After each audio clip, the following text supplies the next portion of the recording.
Erev Tov, good evening, welcome to Kolel Ahavat Israel. Today we have our special class of partners in Torah. Be'ezat Hashem, we have a class about Parashat Ki Teitzei. I want to first and foremost, as usual, Be'ezat Hashem, I want to dedicate this class to first our sponsor, Mr. and Mrs. Selwyn Isako, Partners in Torah Foundation. Be'ezat Hashem, we want to also thank the community of the partners in Torah in San Diego and across the world.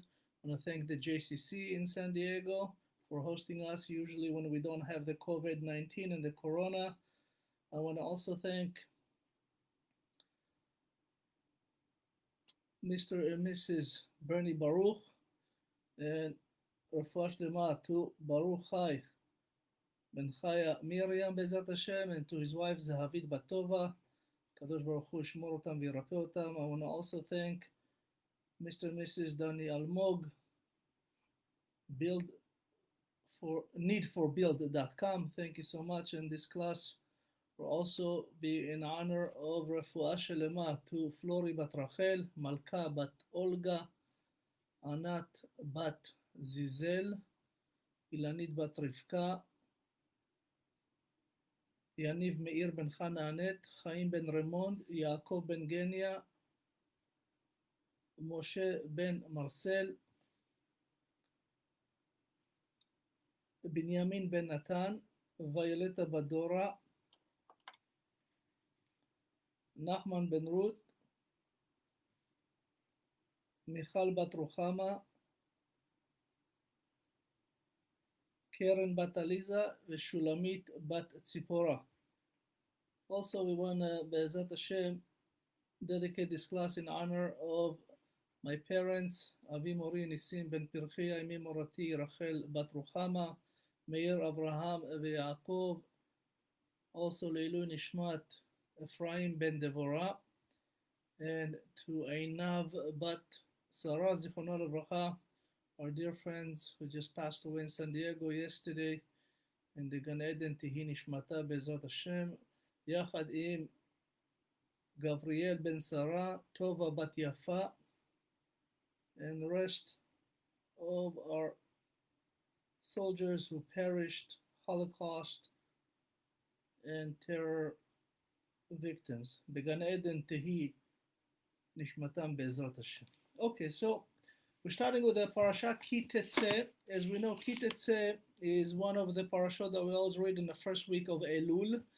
And it's really speaking about many elements of how do we really go about winning wars. So it says, כי תצא למלחמה על אויביך, ונתנו אדוני לך בידך ושבית שביו. So the Torah says, when you go out to war, so our sages will tell us, especially our sages that deal with the secrets of the Zohar and the Kabbalah, will say, Ki Teitzei LaMilchama. Ki is kol yom. Every day you go out to war. Who do you go out to war with?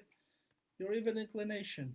As we know, in Masechet Sotah, it would tell us that Satan has 7 names.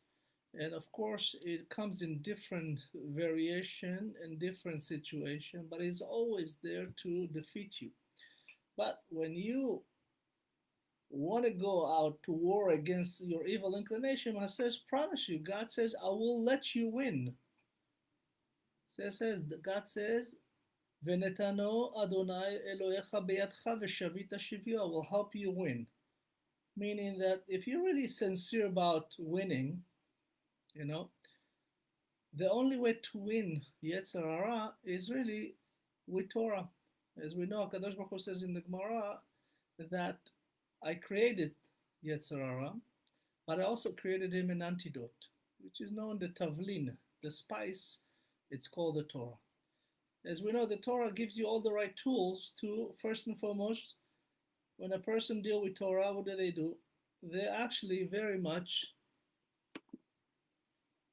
put themselves ahead of the bad things, and they side with the good things. They side with the bracha. So Hashem says, when you go out to war, as we know, there is two kinds of wars. There is what we call the daily war, that we fight our evil inclination, and most of us do win this evil inclination. Most of us know how to deal with it and how to really eliminate and avoid it. Because when we guards our eyes and guards our mouth and guards our ears and guards our nose and guards our path wherever we walk, there's a lot of ways to walk away from it. It's your choice. God says, if you're really sincere, I will let you win. And that's what it says, Ki Teitzei la milchama. It's very interesting. The first three words of this parasha is spelled, if you take out the first letter of these three words, Ki Teitzei la milchama, it spells the word kotel. And kotel, as we know, is the wall of the temple that was remaining standing, just like Hashem promised. This wall will never fall. No matter how many wars came to Israel, and no matter how many times people tried to destroy it, many nations, even an earthquake that came through it, nothing happened. This wall is remain. King Solomon revealed to us in the book of the Song of Songs that Hashem's will remain and always be with the Shekhinah in Yerushalayim. And it says that the Shekhinah looks upon you from the cracks of the stones of the Kotel. So we know it says, it's in, if I'm not mistaken, chapter 2, verse 9. If you look there, you'll see that HaKadosh Baruch Hu says that the Shekhinah is always there and is looking at you through the Kotel. Meaning, Shlomo HaMelech, he was also a prophet, not to mention that he was the smartest of all men. He saw that HaKadosh Baruch Hu will always remain with the Shekhinah in Yerushalayim. Even though the temple will be destroyed, his and the second one, that's why he hid 5 items from the second one, like the menorah, the ark, the cherubs, the Ruach HaKodesh, and Esh HaTamid. Those are 5 elements that were hidden, still there until today, and they will always remain with the Shekhinah, with the holiness of God, among those, kotel walls. So it says that's why when a person goes to pray, as a kotel, it's come from the word koach, right? Kotel is also is an acronym of koach, Torah, lechima. How can you win? By the power of the Torah. That's the only way to win Yetzirah. You can never win Yetzirah without Torah, because it'll be too strong for you, and you can never maintain such strength without Torah. And the Torah continues, says, if you go to war, this is what we call now the physical war, because we know the people of Israel were obligated to go to war. There's what we call 2 kinds of war. There is the obligatory war that you have to do, and the war of choice, meaning, let's say for an example, when God says you'll come to the land of Israel, he instructed Joshua to fight the 7 nations. He says you will win those 7 nations, even though you are coming from the desert, basically without any tools, any weapons, anything like that. You'll just come to the land and you'll defeat the 7 nations that occupied the land of Israel. And that's exactly what happened. As we know, Joshua, for an example, he won Jericho and defeated all the militaries just by the blowing of the shofar. 7 days, the Kohanim went around, circled the city of Jericho, and that was the fortress of Israel, so to speak, when they came through the Jordan River. It's exactly what they did, without any weapon. And of course, Hashem says, if you go to war and you happen to see a beautiful woman, and you want her to be yours, v'chashakta ba, you desire her, you can take her, but of course there is the important process of what it is you need to do in order to convert her in an orthodox way, which is the only way to really bring non-Jewish people to the Jewish people. Because in the old days, when the kings used to fight and nations used to fight, especially when we're talking about Israel here, whenever they won the war, the princesses of that nation dressed up and wanted to be actually saved by the new winning, the new conquered people that conquered their land and defeated their kings. They didn't want to be slaves. They didn't want to remain behind. They wanted to be part of their royalty now, part of their winning team.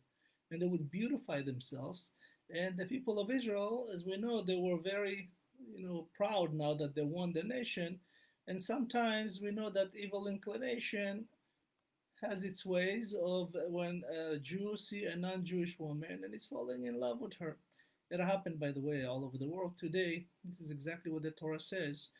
Not physical world, when you go to war, but also when you go around the world. You will be falling in love with shiksas, non-Jewish girls. But listen, Hashem says there is a way for you to really legally be with her or be with him, so to speak. But we'll focus now on with her because that's what the Torah says.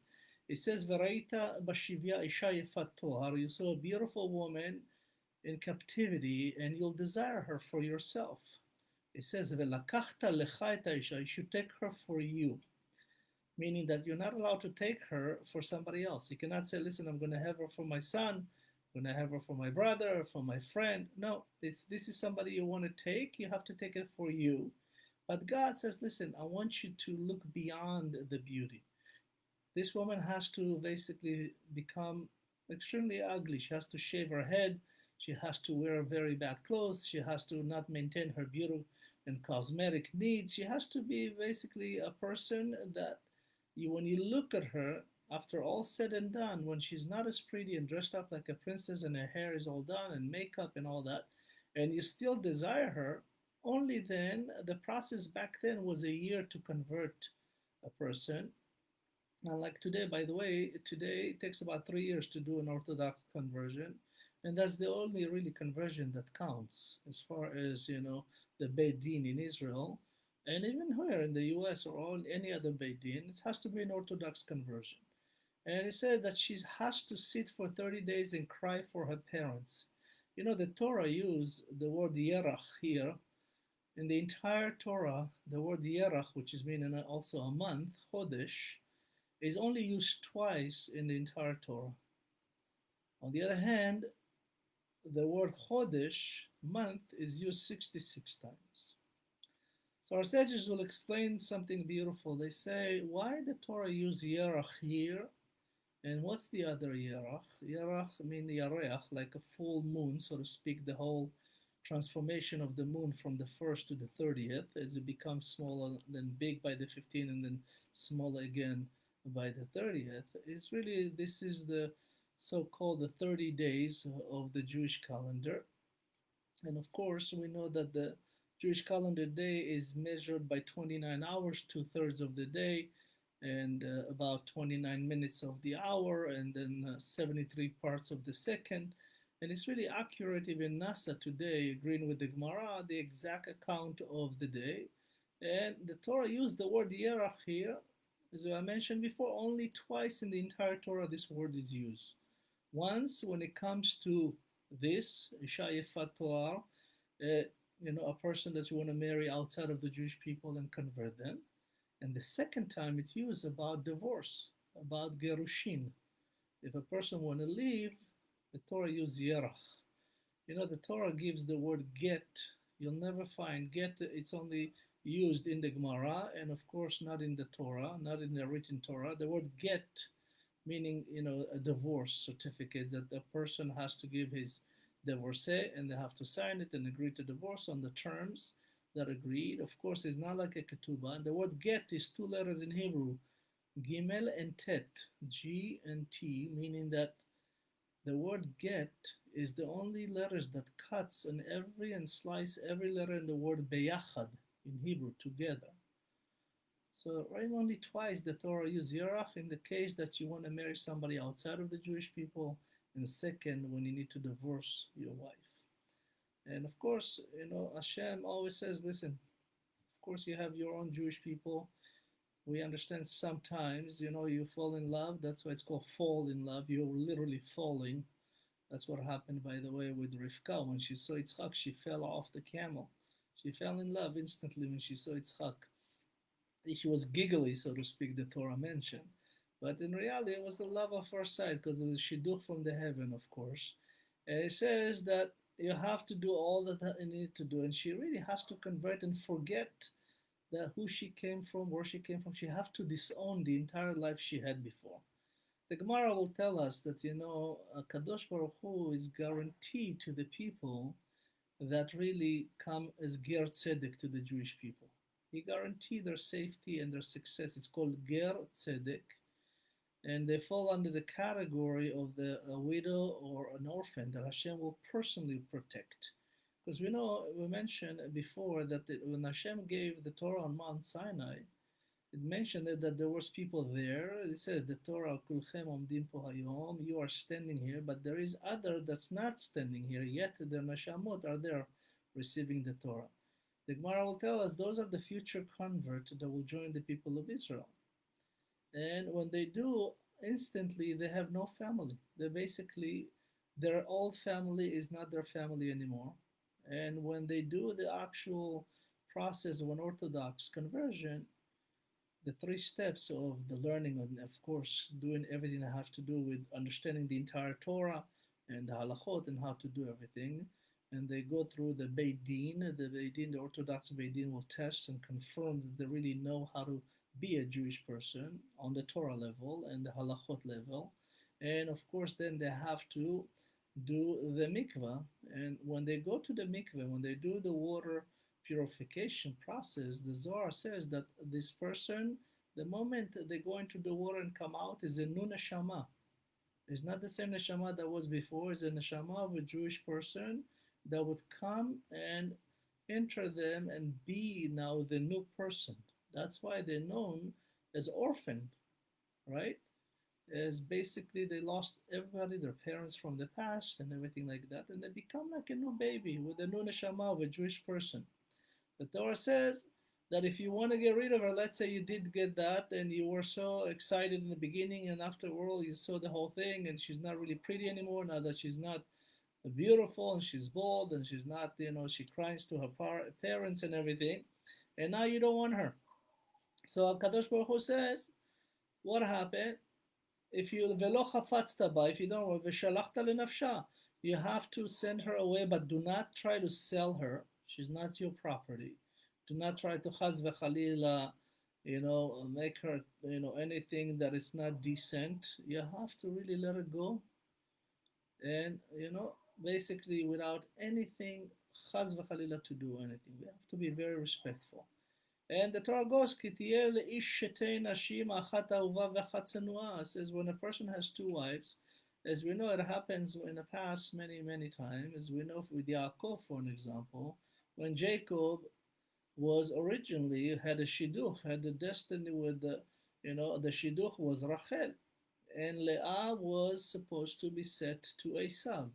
And we know Leah was crying so much, she did not want it to be with a wicked person, because both her parents and Yaakov and Esav's parents were brother and sister. Rivka and Lavan already made this arrangement, and Leah was crying so much, and Rachel, when Yaakov saw her, he kissed her and cried, because he saw that she'll not be the one that he married right away, and she will also be the one that not be buried with him in Ma'arat HaMachpelah.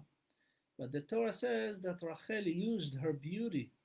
Our sages said in Midrash Yalkut Shimoni that she actually was so beautiful that she used her outer beauty, and for that she was punished. And Leah had more children than Rachel, 7 of them. She had, as we know, 6 boys and 1 girl, Dinah. And Rachel only had 2 boys at the time, Yosef, and then she passed away, giving birth to Binyamin. His name was originally Ben Oni, the son of my sorrow and my death, so to speak. But in reality, Yaakov did not really, love Leah. He loved Rachel. So Leah considered the one that was hated. But of course, she was very righteous, and she merited to have the firstborn, Reuven. Even though technically Yaakov saw Yosef as his firstborn because he wanted to be with Rachel. But the Zohar says that he was not at the level of Rachel yet when he saw her. First and foremost, she was a very, very high level as far as Torah and knowledge and spiritual neshama, the Zohar said. Then later on, when he merited, then after 7 years, then he could marry her. And of course, he knows the Torah says that when a guy has 2 wives, one that he loves and one not so much hated, the Torah says, chaz v'chalila. It says that, the Bechor, the firstborn, even though he was born to the one you don't like from the 2 wives, he's still the one that will receive the inheritance and the 2 portions. And we know in the Ashkenaz, there is Rabbi Gershon that about almost, I think, 1,000 years ago, he passed the halacha that you're not allowed to marry two wives. And of course, we know that, today, for an example, even today, and in the past as well, we learned this from Sarah, when one wife cannot have children, the husband and wife then can go to the Beit Din, to the head rabbi, and they can ask for permission to have another wife in order to continue the name of the husband. And that's exactly what happened with Sarah.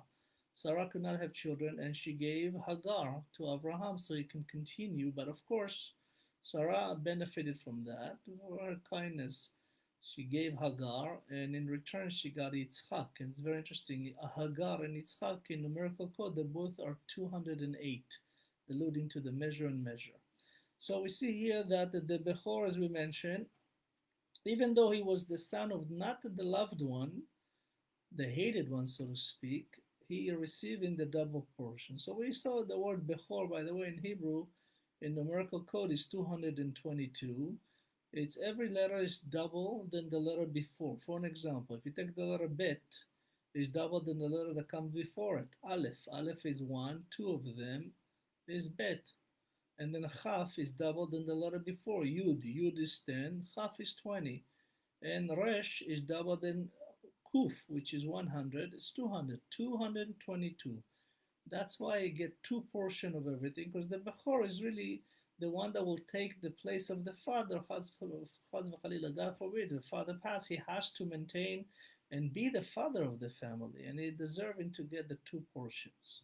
And as we know, for an example, if let's say a father leaves $1 million and there is 10 kids, so the Bechor, even though he's the son of not the loved one, he would receive 200,000, and the remainder 9 brothers and sisters has to take the 800 and divide amongst them. And this is really what the Torah says, regardless if you don't like the wife or not. And then the Torah comes to a very interesting and somewhat not so happy story about Ben Soreru More, a son that's stray and goes against his parents, against God, against the Torah, against everything. The question is asked, why does Hashem place this exactly here in that so-called location? So we know that in the past, there was 2 Ben Soreru More that the Torah referred to. One of them is in the Torah, and one of them is in the Nevi'im, in the the kings. In the Tanakh, we know there is the story of David HaMelech. King David, as we know, the halacha says that a king, the law of the king, is he can marry 18 wives. And that's exactly what happened with David HaMelech. He had 8 wives and he had 10 pilagshim, concubines, so to speak. And from those 18 wives, he would have 20 boys and 1 girl. But one of the wives that he took was a wife that did not want to convert. So when David HaMelech went to war against Talmai, the king of Geshur, and he won, there was the princess named Ma'acha. Ma'acha was a beautiful woman. Again, she was not Jewish. And David HaMelech desired her, very much so, and he took her. Now that her father is basically defeated, and David, of course, King David, he's the new ruler, and she won, he wanted her, and she has no other choice but to go. He's the king. Otherwise, he could kill her. That's halacha. And he takes Ma'acha, and Ma'acha really never wanted to convert. The Gemara will tell us that she really did it just out of, orders of the king, but not really because she really wanted to. And from her, there'll be 2 children. One of them is Avshalom, and the second one will be a daughter named Tamar. And of course, we know that when Avshalom was a Ben Soreru More. But here, I want to go back one step. When the Torah says, Ki yele ish Ben Soreru More, meaning that King David himself was the actual son that did not listen to his parents. Because King David did not listen to his father Yishai and his mother Nitzevet bat Adael. His mother named Nitzevet bat Adael and his father was Yishai. And they told him, don't marry her. She doesn't really want to convert. This is not somebody for you. And of course, you already have 8 Jewish wives, so to speak. And David HaMelech did not listen. So in essence, he, by his own behavior, became this Ben Sorer Umoreh, the son that doesn't listen and does not respect his parents and the law of the Torah, so to speak. There's a big machloket about this. At the end, the Gemara says, Kol mi sheomer sheDavid chata eno ela toeh. The Gemara says that David HaMelech really did not sin. He wanted to go to the bottom of the klipa and bring the neshama of Avshalom to convert really the essence of the klipa, which is, somebody that's a gilgul of somebody. So it says here that Avshalom, as we know, it was one of the sons that wanted to kill him. It was the son that was chasing him. The Gemara will tell us that Avshalom asked his father to go and to sacrifice and to actually continue promoting his father, and he asked for a letter from his father, a letter of so-called recommendation by the king, and 2 Sanhedrin members to go with him, and they need to sign this. And Avshalom actually took this letter in the Sanhedrin and convinced the rest of them that he is the new king. He basically modified this letter, and a lot of them fell for it. And of course, by the decree of a new king, he asked to kill his father. And David HaMelech, as we know, then left and was escaped from his own son. And we know that Avshalom at the end will die. But before that, we mentioned that he had a sister named Tamar. And one of the other children of David HaMelech was Amnon. And Amnon was basically a half-brother to Avshalom and Tamar. And he was from a different mother.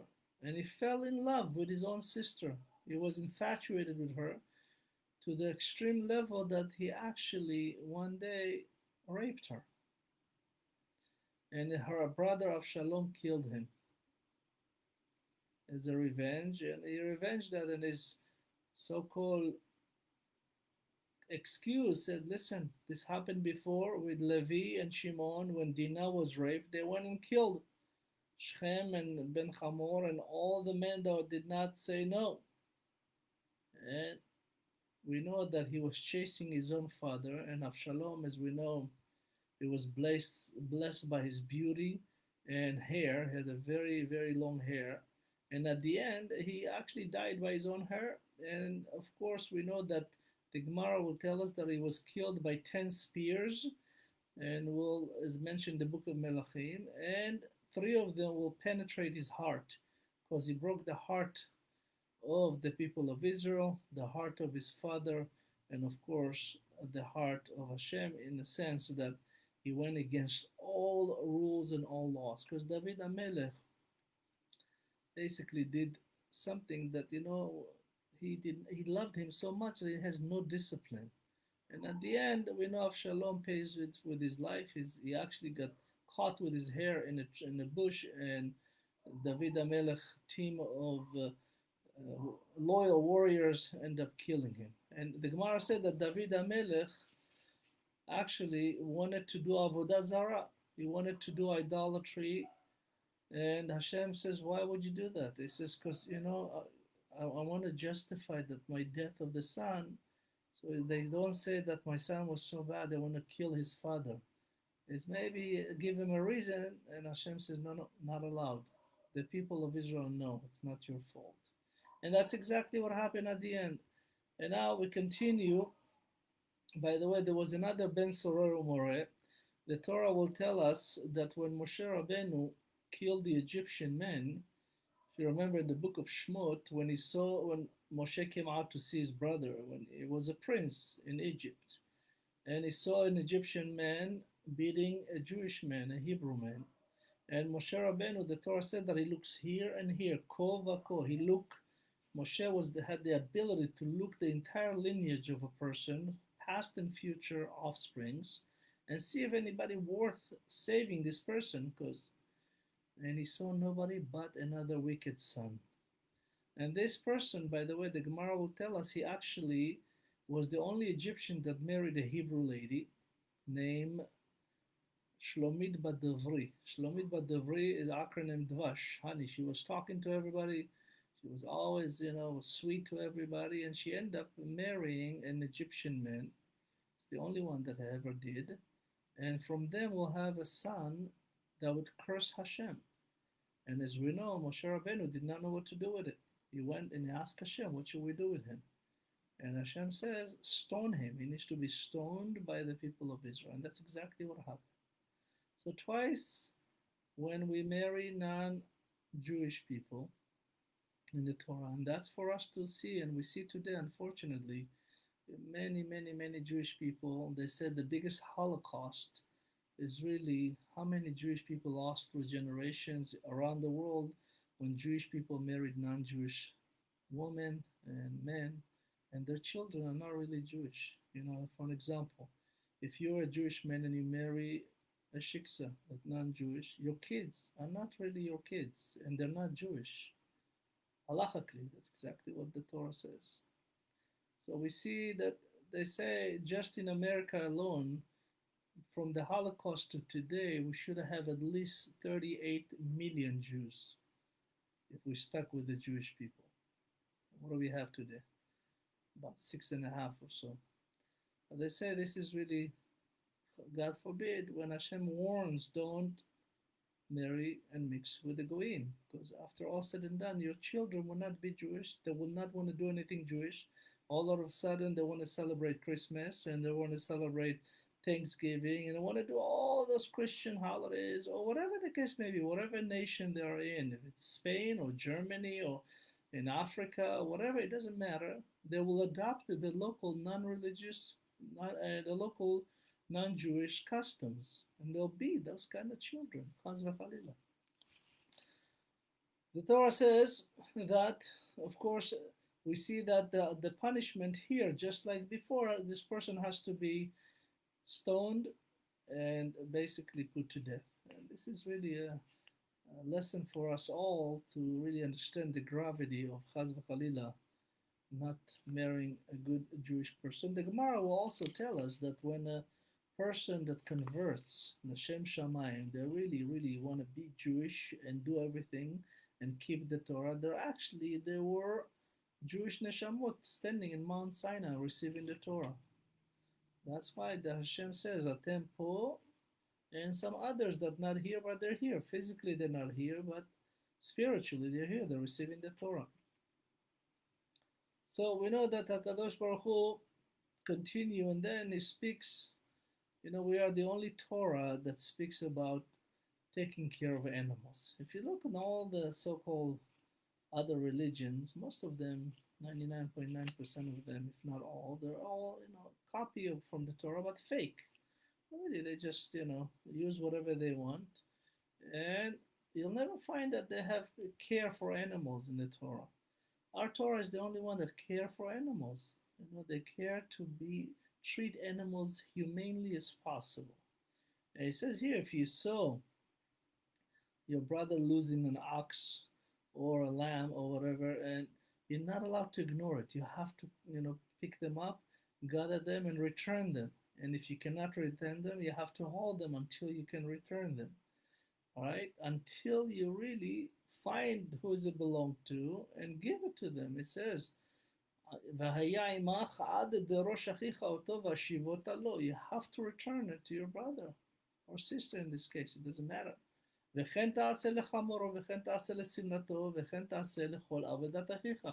When you know somebody lost something, and if you know who they are, you have to return it right away. If not, you have to advertise it to say, I found so and so, and please, whoever lost that, come and verify that it's yours. Of course, they have to give you the truth and some, simanim, the Torah says that you have to have certain things to justify that it's 100% theirs and give it back to them. And let's say, for an example, if you found somebody dropped off a bag of potatoes, from their truck or whatever, and of course they drove away, you cannot hold the potatoes until you can find them or go back. The mitzvah is to sell them, hold the money, and give it back to them when you can. And of course, there's a whole halachot about finding something. And in many cases, after 30 days, if they don't claim it, you can keep it or you can donate it in some cases. Of course, it'll be better. And we know that in America, for an example, a month and a half ago, there was a rabbi that had several kids and he bought a desk from an old lady. And when he got home, he opened and started cleaning the desk and he found $98,000 hidden in the drawers behind the drawer. And he returned it. Technically, by the way, halachically, he could have kept it. You know, she was not Jewish, but he did the right thing. And of course, this is what we call Kiddush Hashem, return, even though halachically he shouldn't, but he did it. He went beyond Call of Duty and he says, you know what, it's not the right thing to do. And he returned it. I think it was on several TV shows. I think one of them was Steve Harvey. Somebody showed me a clip on YouTube. But it's a beautiful thing, you know, you have to return it. Also, the Torah says, by the way, this parasha has 77 mitzvot. As we know, Moshe Rabbeinu is teaching the entire 613 mitzvot now to the new generation of the people of Israel, because all of them, as we know, passed away from the old generation. This is the generation of the golden calf and the spies. And now their children are about to enter the land of Israel. So he teach them the 613 mitzvot. And every parasha he would teach them. Last parasha, for example, there was 55. And before the Kedoshim, there was 48. And now there is 77, which is the most of all parashot. And Moshe Rabbeinu, between now and then, this is the last 36 days for him on earth, he will teach the entire 613 mitzvot. Because there's a lot of mitzvot that you cannot do in the desert or outside of the land of Israel. And they only could be done in Israel. And he teach them all of this. And even it comes here to even the notion of, God forbid, if you see your brother's so-called donkey or ox that, let's say, have such a heavy load and they're falling and they need help, you gotta help them. Even if it's your enemy, you have to help and save this animal and make sure that you don't ignore it. The Torah says, Hakem takim imo. You have to raise him and fix it and help him.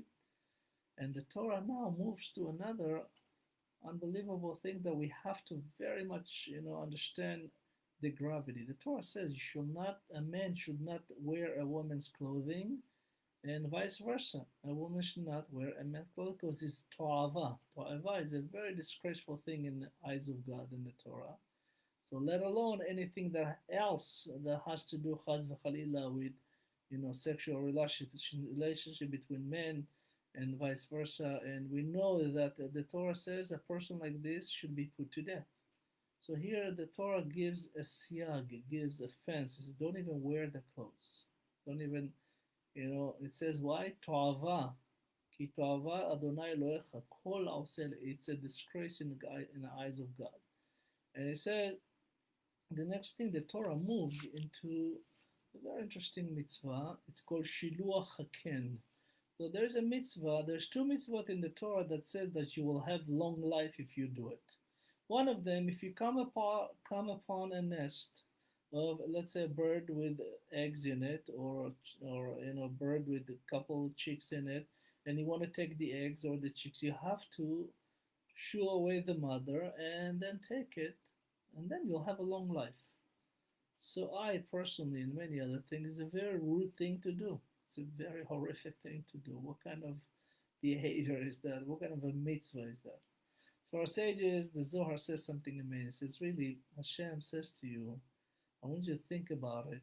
The tsar, or the pain that you're going to cause this bird and these chicks and yourself, it'd be so immense that I want you to feel like this, that this is really how your neshama feels.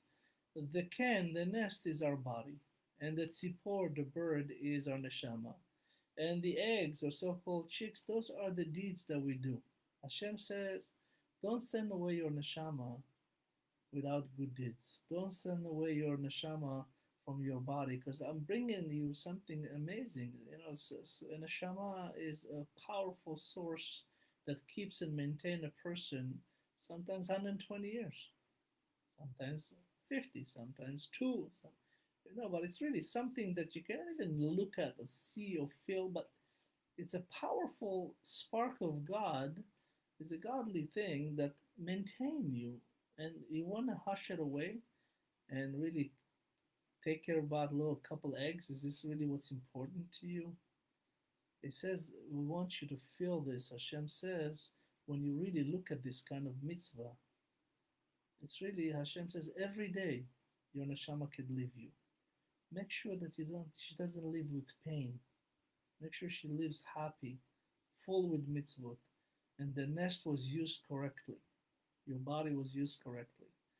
And there's a story in the Gemara, as we mentioned, there's the other mitzvah is to respect parents. Respect your parents in order to have long life, blessed long life. The Gemara will tell us about Rabbi Yochanan. He was the father of the Maccabim. And one day he was walking with his son, one of the young sons. He had 13 kids and a daughter. And he saw this nest with a bird inside. And he says to his son, I'm going to give you a chance now to have 2 mitzvot with one act, and you'll have long life. He says, that's what the Torah says. You see the nest on the tree, it's a tall tree, go climb and hush the mother and bring me the eggs. And by doing that, you'll do 2 things. You'll do the mitzvah of Shiluach HaKen, and you'll do the mitzvah of respecting your parents. And the boy was happy to do it, and he climbed, and he actually fell and died. Yochanan HaKohen instantly got so upset with Hashem that he left the Torah. And he became tzdoki, the Gemara says. He became an apikorus. He became somebody that actually hate the Torah and will not honor it, not even one mitzvah. So we know that his children were able to bring him back from hell to heaven. And how do we know that? Because when Avraham Avinu was about to pass away, HaKadosh Baruch said to him at the end of book of Genesis, before the book of Shmot, Moshe Rabbeinu, and everything that happened before he died, he says, you're going to be with your father in heaven. And Avraham was shocked. Said, my father? What do you mean my father is an idol worshipper, is terach. How can he be in heaven? Hashem revealed to him that by the action of a child, a son or a daughter, they can actually change the decree in the heavens and bring a father or a mother or a brother, or whatever the case may be, from hell to heaven. Why? For the mitzvah that they do. And Abraham was the one that was the first Hebrew, so to speak, and he was on the other side, me'ever, for the whole world. And when HaKadosh Baruch Hu says to him, you'll be laying with your father, he says, how? He said, because of what you've done, all the mitzvot. So we know that the Hashmonaim, the Maccabim, they did a lot of mitzvot, and they were able to do the same thing, to bring Yochanan, their father, Kohen Gadol. That's why when we read in Hanukkah, the addition on the Amida, it says, Yochanan Kohen Gadol uvanav Hashmonaim, they were able to bring him together to heaven because of everything they did, the mitzvot on Kiddush Hashem, and they were able to save his neshama. He was a high priest for 80 years. So we see here that really, even though Maaseh Avot Siman Lebanim, the deeds of the parents, is only a sign for us that we can correct. We're not obligated by our father's sins, so to speak, and the father is not obligated by their children's sin. Of course, until he's 20, the father have to teach them not to chas v'chalila sin. And we know, according to Gemara, is death as far as punishment for its son or a child is only by 20 on, not before. So it says here that HaKadosh Baruch Hu really have the opportunity for everybody to do tshuva, even at the worst level. The Torah now goes into the laws of being so-called careful and guarding everything. Let's say if you build a new house and you have to build, if you build a roof, you have to put what we call ma'akeh, a fence so nobody falls. Or if you dig a hole in the ground, you have to fence it so nobody falls in. It's really is the laws of being careful, and then the Torah move into something that has to do with what we call the mixing of things, the hybrids, so to speak, of things that are not allowed to be worked together or hybrid together or blend together or woven together. And the Torah spends 3 sentences on this. It says, when it comes to planting, לא תזרע כרמך כלאיים, פן תתקדש המלאה זרע אשר תזרע תבואת הכרם. It says you're not allowed to do what we call mixing of 2 kinds of none of the kinds. For an example, if you want to make orange and tangerine mix, a new tree, you can. But for an example, you cannot take a vine, a fruit of the grape, so to speak, and mix it with any other tree. By the way, it will never catch. Also, the olive tree, you can never mix and do grafting from any other plants. It will never ever catch. Why? Because those are the 2 that we use for what we call Shabbat, Kiddush and candles, the shemen, the oil, and also used for Bet HaMikdash. But it says, but regardless, you're not allowed to mix those kinds, and of course, you're not allowed to plow with an ox and a donkey. So, technically we understand why, because, it's 2 different forces, and a donkey is much smaller than an ox and less powerful than an ox. So, of course, it'll be very hard to the donkey to even fit into this, tool that they utilize to, plow. But at the same time, the Torah has such a divine beauty to it that Kadosh Baruch Hu says, what one of the reasons you're not allowed to do that? We know it's 2 different animals. One is kosher, one is not kosher. You're not allowed to mix those.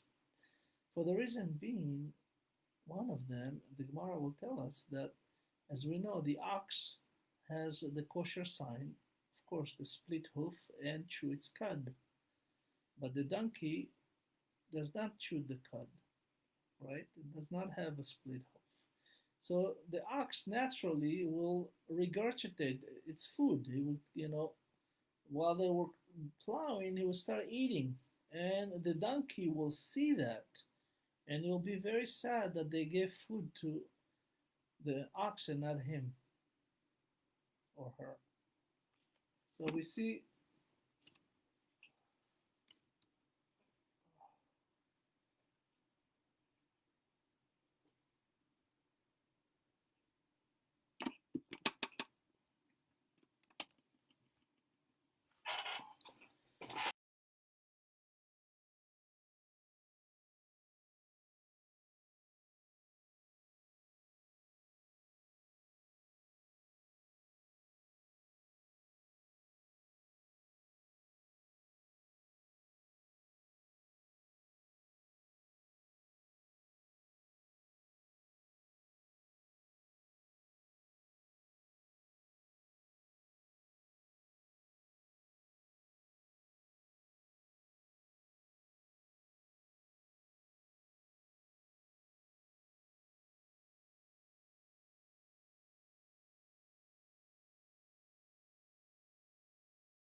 forgive us, we had some technical difficulties.